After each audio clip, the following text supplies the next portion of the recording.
next performer will be opening up from Margaret Cho, October 20th at Town Hall. You get to see her now. Come on, start clapping. Sharon Spell, everybody. Sharon Spell. Hi, how's it going? Hi. You know me or you just learned my name right now? I remember you. Oh, yeah? Oh, that cab ride was fun. Make friends for a lifetime in Uber pool. So you seem like a savvy audience, so let's get into it. Our nation's falling apart, and it's because of, let's say it together, babies. That's right, babies. Because they're coming in this country, all right, and they can't speak the language, and eventually they're all going to take our jobs, okay? Thank you. Thank you. Look, I used to be a nanny, and at my job, I worked with a guy who's a baby, all right? So, I don't hate babies. I just don't want one living in my building. That's all I'm saying. What, all of a sudden, a bunch of baby lovers in here? Look, they are loud, all right? Yeah, okay, yes, they're loud. Would you ever go to a baby doctor? No, that's a no. That's a strong no. Would you ever vote for a baby president? Actually, some people did. Some people... we're going to get through this. I may feel a certain way about babies. My parents were in their 40s when they had me. Yeah, old parents. Anybody else old parents? Yeah, yeah. It's horrible. When you're a kid, it made me really sad because they wouldn't get on the floor and play with me. But now as I'm maturing, I understand. I get it. You can't. You can't. I dropped my car keys recently. I just bought a new car, you know. No. That's a strong no. So you know, my parents have passed away. They had a very sweet love story. They were married 53 years and they died 18 days apart. And my siblings and I, it was really rough. But I have to say I learned a lot.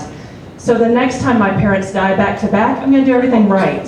You know, like the first time, it was hard. Look, I know, aw, right in the middle of the set, aw. You remember Uber Pool? You remember that? Let's go back to that. But I have two brothers and sisters. I have people in my life. Two brothers, Scott, Stephen, sister Suzanne. I'm Sharon. My mother named us all S initials. They didn't write a will. They just put an S under everything in the house so we know who got what. So, very diplomatic. And there was a lot of S left in that house. So much S. Is anybody else dealing with a house full of S? Yeah, my parents lived in the same house for about 40 years. And it was a little overwhelming because like a lot of our childhood stuff was still there and we didn't know what to do with it. But after they died, the house was unattended and it was burglarized. And instead of asking the cops, what did they take? We asked, why didn't they take more? They're really, that exercise bike from 1987 has hardly been used. Take it. I am in a relationship with my boyfriend. Yeah, let's see, people starting to clap. Yeah, two people like love, that's fine. Two people like love. Yeah, we moved in together last year and started talking about the big E word. Let's say it together, eviction. Yes, eviction.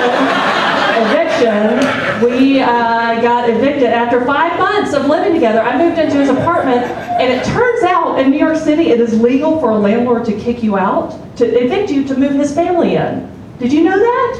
I found it out the hard way, but I also found out, know your rights. You also have rights. It is also legal for you to cry on the street whenever you want.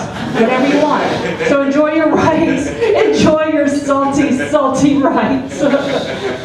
I live indoors now, I'm fine, don't worry.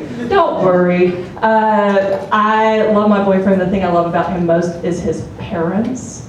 Yeah, get the worst house in the best neighborhood. Y'all, when you're shopping for, what, you don't have boyfriends and girlfriends? Oh, you're all married and you forgot about love. That's fine. I understand. No, I love his parents because their names make a sentence. Their names are Eileen and Rob. Come on.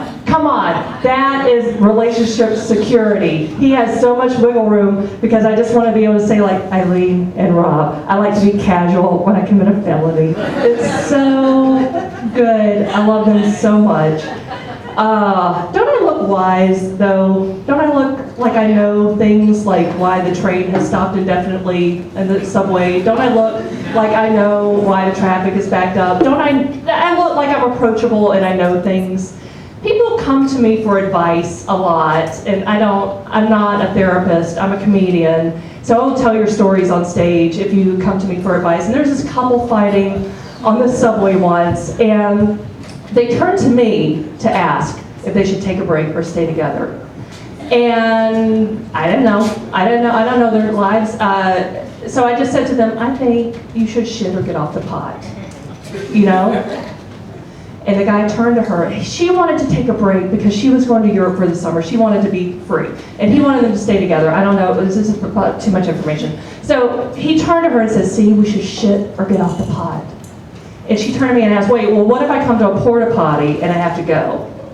And I said, it's not about the location, it's about what's inside you.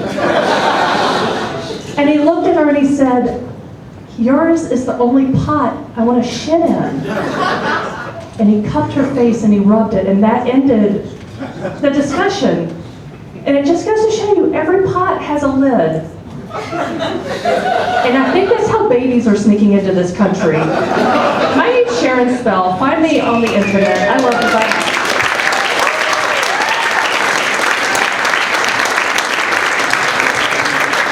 Sharon Spell, everybody. Give it up for Sharon Spell.